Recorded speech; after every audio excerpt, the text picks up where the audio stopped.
Miss Universe Philippines will be taking place today as I'm doing this video. And on this video, I would like to share my final 20 candidates and my winner. Hello, my beautiful people. Welcome back to yet another video. My name is Peter, all the way from South Africa. If you are new here, welcome. And if you're a returning Sabi, thank you so much for gracing us with your presence. Here's my top 20 Miss Universe Philippines 2024.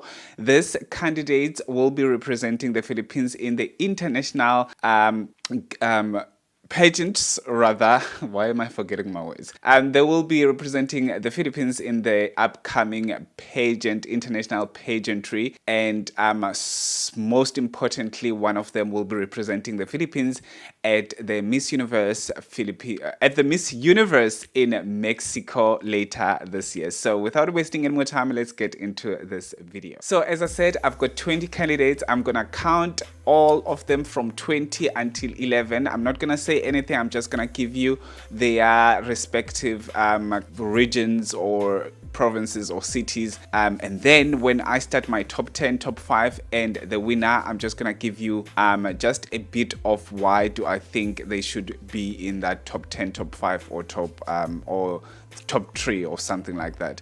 So without wasting any more time, the first person that needs to go into my top 20, remember this is my own top 20, it's what I've been gathering throughout, and only I am an outsider on these things because we don't spend time with these girls. We were not in the interview room. We are not going to be asking questions, and we don't have a specific person that we want to put as a Miss Universe Philippines on. Obviously, these girls worked super hard to be where they are, and they are all deserving, but unfortunately it's a competition. One person should be the one who is crowned Miss Universe Philippines 2024. The 20th person that I have is Australia. 19, I've got Mandawi. 18, Leyte. 17, Camagüey. 16, Albay. 15, Pasig. 14, Bantayan Island. 13, United Kingdom. 12, Cainta. 11, Palawan. Then this is my top 10. These ladies, I feel like they deserve every little bit because they were wholesome. They were like everything that I wanted to see, and any of these ladies would be a fit for any of these international pageant that will be crowned for the Miss Universe Philippines organization. The first person to go into my top 10 is Baguio. I know Baguio is not everybody's favorite, and I know a lot of people would say that her speaking skills are not better than the Cainta speaking skills, but my actual thing with Baguio is she puts heart and soul in what she's talking about. She might be struggling to lay it out as much as other candidates that are not within top 10, but she's got character. The character that she puts it in her words. So whatever she says, it has that character, it has that charisma, and it has that feeling. So you can feel the warmth, you can feel the actual story that she's talking about. So I feel like she would make a perfect Miss Universe if she is not even in the top 10. If she goes way further than top 10, that means for me on my side, I'm happy because I think she is a perfect fit. Let's go to my number 9, and my number 9 goes to Northern California. Northern California is not a good stage performer, but because of her beauty, her charisma, her facial features, her height, her body or her physique, and also as well, she is a good eloquent speaker. She's got substance when she speaks, so that will work in her favor.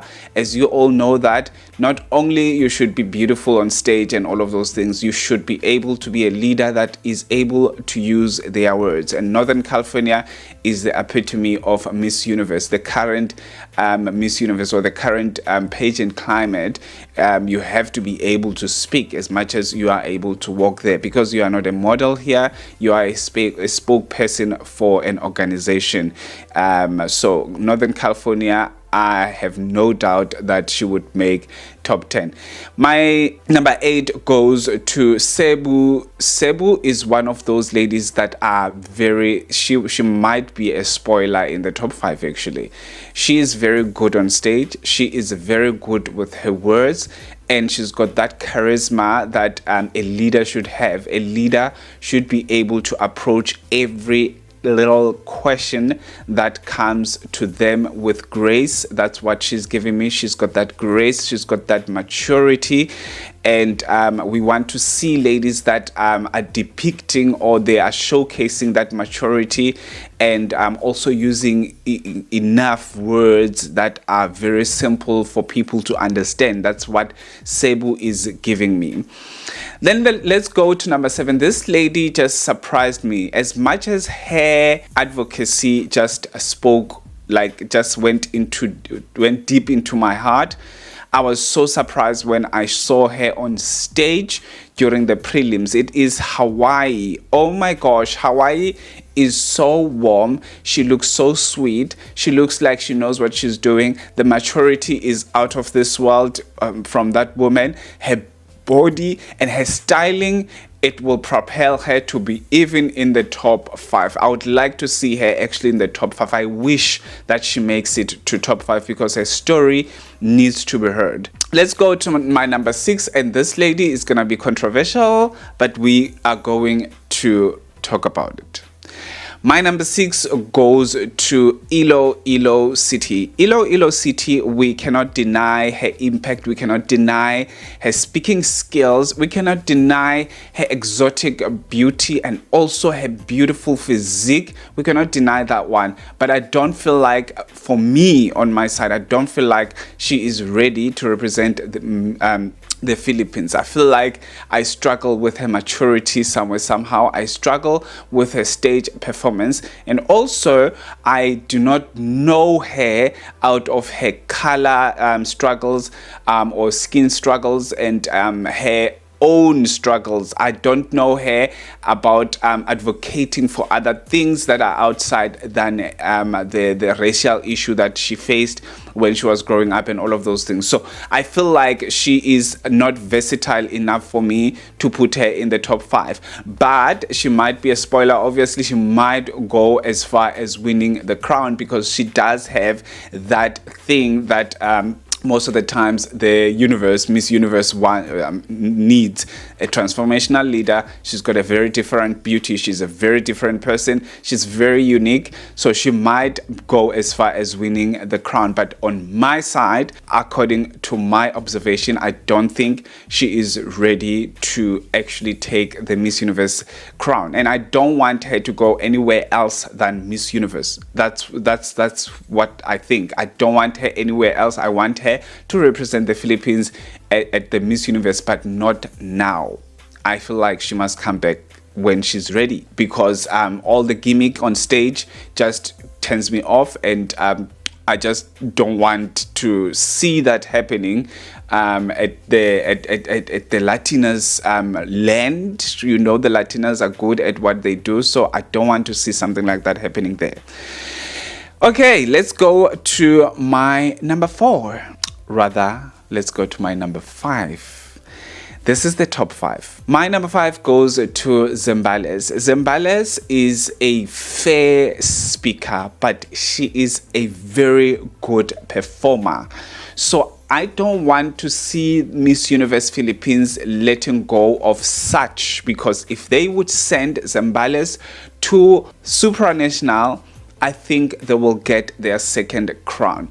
This is the lady that they should send for supranational. She is good on stage. She's beautiful. She's got a good physique, and she sounds like she can be able to be elevated when she's getting trained for the international pageant. So she will be able to go from being a fair speaker to being an excellent speaker. So that's what they need to do. They need to polish. This is a very rare stone. She is a very rare ruby. She is a very rare mineral, and she just needs to be polished in order for her to do well during the international pageantry.